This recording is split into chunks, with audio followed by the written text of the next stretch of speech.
We're speaking to Dr. David Panter from CEO of Minda. I was curious to see what's happening with carers and with NDIS, and Minda, of course, being the largest disability service provider and employer in South Australia, certainly an organisation highly reputable that works in this space. Good afternoon, David. How are you? I'm good, Kerrie. Afternoon to you too. Thank you for joining us on the program today. It was something I was interested in because carers is the hard-working group of people, and your organisation, of course, needs a whole lot of them, and with that space of NDIS seeming to continually being challenging. Can you just frame for us the situation of where things are at now?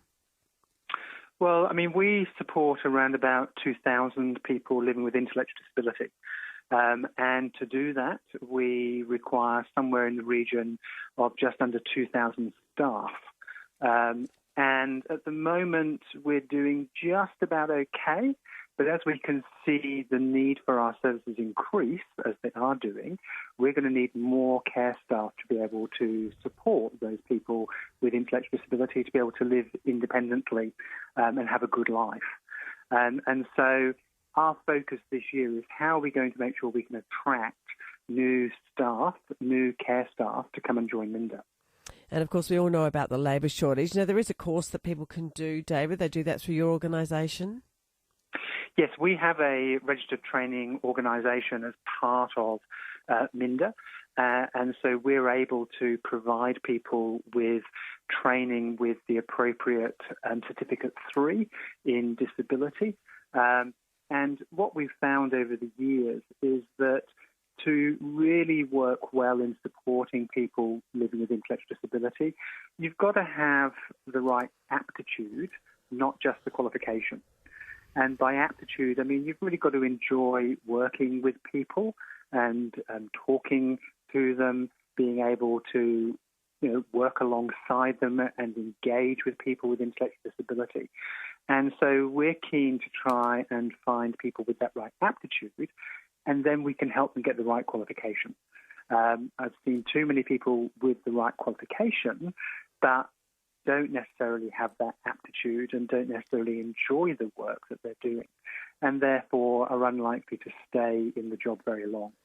And so with Minda, we recruit around that issue of aptitude as well as qualification, but we really focus on the aptitude and then can support people to have the appropriate training.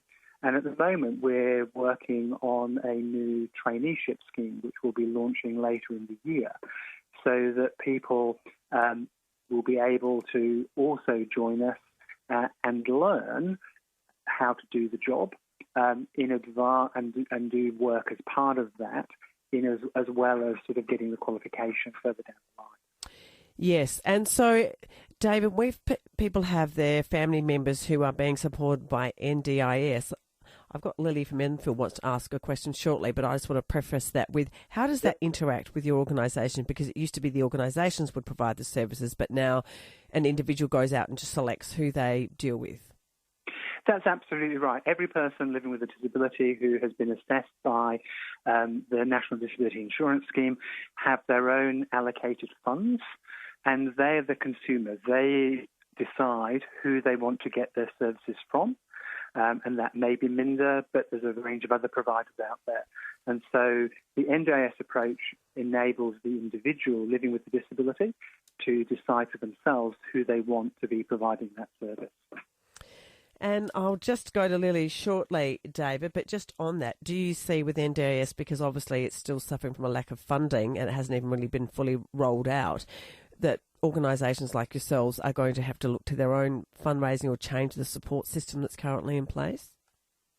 Well, we're going to be doing all we can to try and advocate for the people living with intellectual disability as part of the national review that the federal government have announced that they're undertaking this year, because we want to make sure that the NDIS system is working really well for people living with intellectual disability.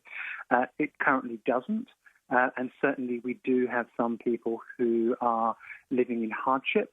And so where we're raising charitable funds, those charitable funds go to those individuals facing hardships because they've not necessarily had the funding they need from the NDIS. They may not, for example, be able to afford to be able to go on just a little holiday, a little break. And we want to make sure that people have a good life.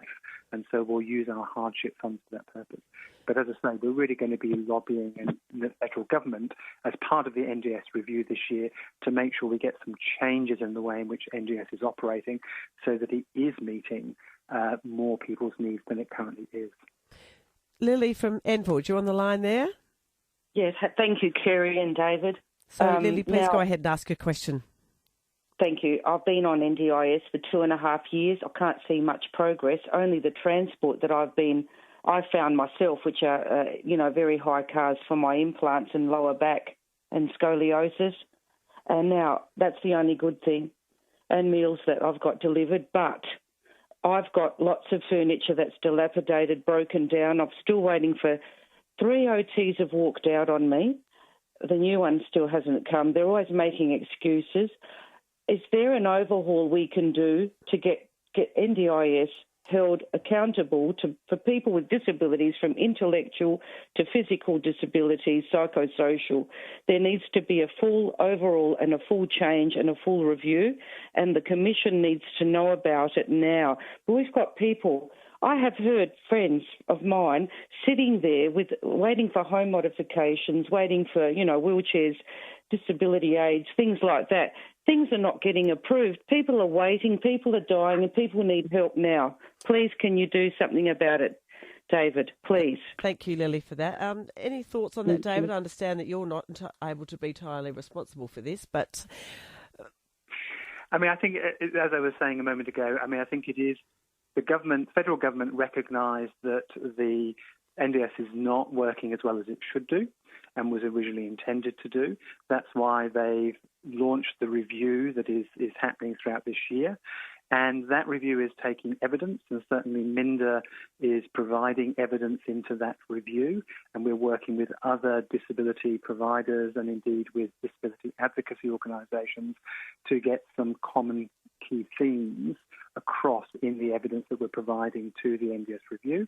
And then we've also clearly still got going the Royal Commission on Disability.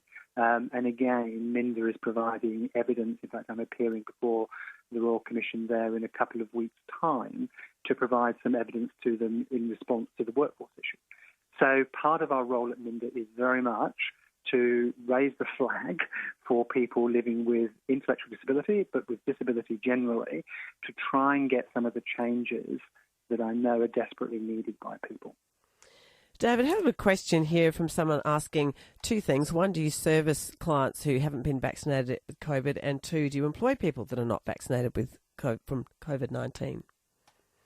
So as with a number of different sectors, we have until recently been covered by the mandate that required disability workers to be vaccinated. Now, clearly that mandate has now fallen away at the state government level. And we are still, though, cautious given the prevalence of COVID around reminding our staff to be vaccinated. So certainly our staff, we want them to be vaccinated, and we're enforcing that. We now don't have a mandate, so we can't enforce it, but we still do ask them to. And with the people that we're supporting, the people living with intellectual disability, then they've had the same choices as anybody else in terms of whether they wish to be vaccinated. And I have to say that all of the clients that we're supporting through Minda chose to be vaccinated. And we continue to watch that in terms of potential boosters if those are required. And is that because they've got this interest, I suppose, from themselves that they want to help look after the client? Well, that's right. They want to be able to look after each other and clients. And also for many of our clients, they have got a number of comorbidity factors.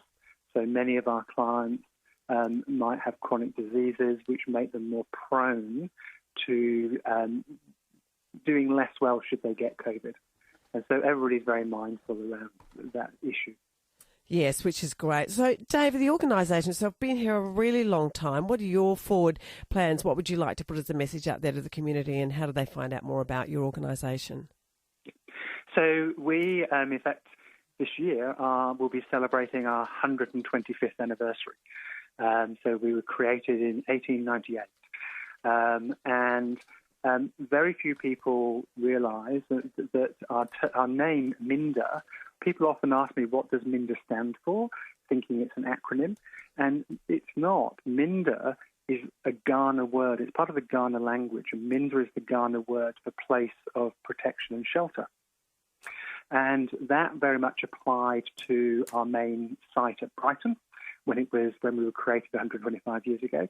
But now we're very much focused on not creating a place of protection and shelter and support, but actually a broader community and society that is inclusive of people living with intellectual disability. And so you'll be seeing much more from Minda in coming months in that advocacy space about making sure that people living with intellectual disability get to have their best lives. If people want to find out more about what we're up to at Minda, then by all means go to our website and just Google Minda, and you'll get our website, and you'll be able to see there are relatively new strategies that I put in place towards the middle of last year, which sets out how we're going to fulfill that greater advocacy role, as well as making sure that our services, particularly those where we're supporting people to live 24/7 in the community independently, are increasingly becoming tuned to actually what people want. And that's one of the challenges for Minda, that we've had to change a lot over the years, being 125 years old. That's amazing. When I talk to younger people living with intellectual disability today, an 18-year-old with Down syndrome, for example, their experience, where they may have gone through inclusive education, is just so different to what it was even 20 years ago for somebody with Down syndrome. And so we really want to make sure that our services reflect those changing attitudes, but also that we do our best to make sure that people living with intellectual disability have that best life. Which is a wonderful vision and a mission to have. David, thank you so much for coming on the program today. I really appreciate it. Are an amazing organisation, 125 years. Goodness me, that's something certain to be very proud of. It certainly is, Kerrie. Thank you very much for inviting me along. It's been great to talk to you. Pleasure. Thank you. If you've got some comments about the system around NDIS, it is really difficult for people to access it with less funding happening. So it's something that we would only hope that the government is going to spend some really serious time addressing, because it's certainly not going to last for the number of people that we have out there.